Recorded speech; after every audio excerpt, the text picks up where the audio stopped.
ఇక మరొక్కసారి తెలంగాణలోని యువతకు నిరుద్యోగ సమస్యల మీద నిరుద్యోగులు ఒక వైపు కొట్లాడుతున్న ప్రభుత్వం పట్టించుకుంటలేదు.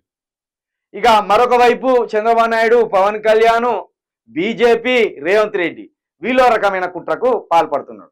కాబట్టి మరొకసారి మీ అందరికీ నేను చెప్పేది ఏంటంటే, తెలంగాణ సమస్యల మీద ఒక సంఘంగా కొట్లాడదాం, ఒక వేదికగా కొట్లాడదాం. ఒక వేదికగా ఈ రోజు నిరుద్యోగుల సమస్య ఇక వారం రోజుల్లో 10 రోజుల్లో సమస్య తీరిపోతుంది, మరొక కొత్త సమస్య ఉత్పన్నమవుతుంది. మరి ఆ సమస్యను ఎవడు ముందట పడి కొట్లాడాలి? కేటీఆర్ ఏమో తన పార్టీకి సంబంధించిన క్యాడర్ కోసం కేటీఆర్, కేసీఆర్ వాళ్ళు పనిచేస్తున్నారు. రేవంత్ రెడ్డి ఏమో తన వ్యక్తిగత పదవి కోసం అది ఎట్లా కాపాడుకోవాలని చంద్రబాబు నాయుడు తోటి, బీజేపీ తోటి ఆయన స్నేహంగా ఉన్నాడు. ఇక బీజేపీలో 8 మందిని గెలిపించినా వాళ్ళు పత్తకు లేరు. మరి ఈ రాష్ట్ర సమస్యల మీద వాళ్ళు కొట్లాడాలి అంటే ఎవరికి సమస్య వస్తే వాడే ఒకడు పోయి ధర్నా చేయడం, నిరసన చేయడం చేస్తే అది ప్రభుత్వానికి తాకిడి రాదు, దాని ప్రభుత్వం సీరియస్గా తీసుకోదు. కాబట్టి ఒక సంఘంగా ఏర్పడాలి. అది కూడా తెలంగాణ సమస్యల పట్ల నిజాయితీగా కొట్లాడవలసిన సంఘం కావాలి. తెలంగాణ ప్రజలకు ఎప్పుడు అందుబాటులో ఉండే సంఘం కావాలి. తెలంగాణ ప్రజల పట్ల, వాళ్ళ సమస్యల పట్ల ఒక నిబద్ధత కలిగిన, ఒక చిత్తశుద్ధి కలిగిన వేదిక కావాలి. అలాంటి వేదికనే తెలంగాణ ప్రొటెక్షన్ ఫోర్స్. ఇంకా మేము రంగంలోకి దిగలే, ఇంకా మేము ఏ సమస్య మీద పోరాటానికి దిగలే. ఇప్పటి వరకు చిలుక ప్రవీణ్ కేవలం ఒక యూట్యూబ్ ఛానల్లో నిలబడి వార్తలు చెప్తూ విశ్లేషణ చేస్తున్నాడు అంతే.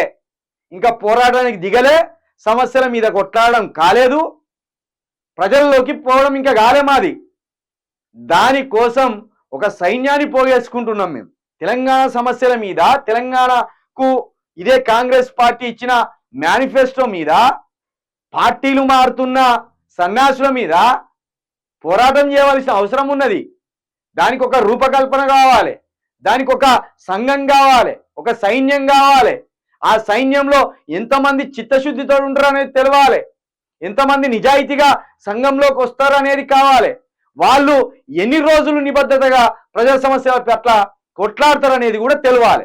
కాబట్టి ఇప్పటి వరకు మాకు ఒక 150 మంది వరకు సైన్యం ఏర్పడ్డది. వాళ్ళకు కొంత రాజకీయ బోధ కూడా అవసరం. కాబట్టి మేమేమంటున్నాం, తెలంగాణ ప్రజల పట్ల, వాళ్ళ సమస్యల పట్ల చిత్తశుద్ధితోటి చిలుక ప్రవీణ్ కొట్లాడతారు. ఇక చిలుక ప్రవీణ్ సైన్యంలో ఎంతమంది నిజాయితీకి నిబద్ధతగా కొట్లాడేటోళ్ళు ఉంటారో కూడా చూస్తాం. వాళ్ళందరితోటి ఓ కమిటీని ఏర్పాటు చేసుకున్నాక అసలు పోరాటానికి దిగుతాం. ఇట్లా నిరుద్యోగులకు సమస్య వస్తే నిరుద్యోగులే కొట్లాడు, రైతులకు సమస్య వస్తే రైతులకే కొట్లాడు. ఇక ఈ కేటీఆర్, ఈ హరీష్ రావు వీళ్ళు ఏదో పోయి ఆడ నిలబడి 4 మాటలు చెప్పొచ్చుడు, ఇది కాదు. చట్టబద్ధంగా ఒక సమస్య మీద నిలబడితే ఆ సమస్య తెగిపోవాలి అంతే. ఇక దానికోసం తెలంగాణ ప్రొటెక్షన్ ఫోర్స్ అని పెట్టినాం.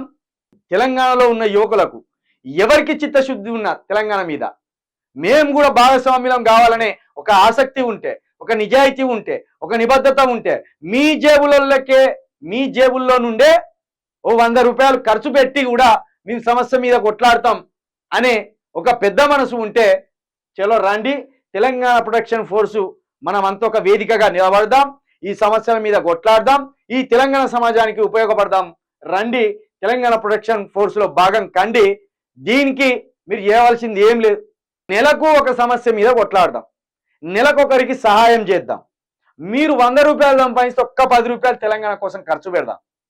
ఇగో నా నెంబర్ 9704642961. ఈ నెంబర్కి మీ డీటెయిల్స్ పంపండి. మీ గ్రామం, మీ మండలం, మీ నియోజకవర్గం, మీ జిల్లా, మీరు మీరు ప్రైవేట్ ఉద్యోగ, గవర్నమెంట్ ఉద్యోగ, మీరు నిరుద్యోగ, మీరు బిజినెస్ చేస్తున్నా, ఈ డీటెయిల్స్ పంపండి. నిన్న నాకు ఒక కార్ డ్రైవర్ పంపిన డీటెయిల్స్. మల్కాజ్గిరి మేడ్చల్లో ఉంటాడట, రామస్వామి. నేను కార్ డ్రైవర్ నాన్న, నేను ఏ విధంగా ఈ సమాజానికి, ఈ తెలంగాణకు ఉపయోగపడతా, నేను కార్ డ్రైవర్ని చెప్పండి అన్నాడు. ఇంక నిన్నెట్లు ఉపయోగించాలో ఈ తెలంగాణ సమాజం కోసం నాకు తెలుసు, నీ డీటెయిల్స్ పంపిండు.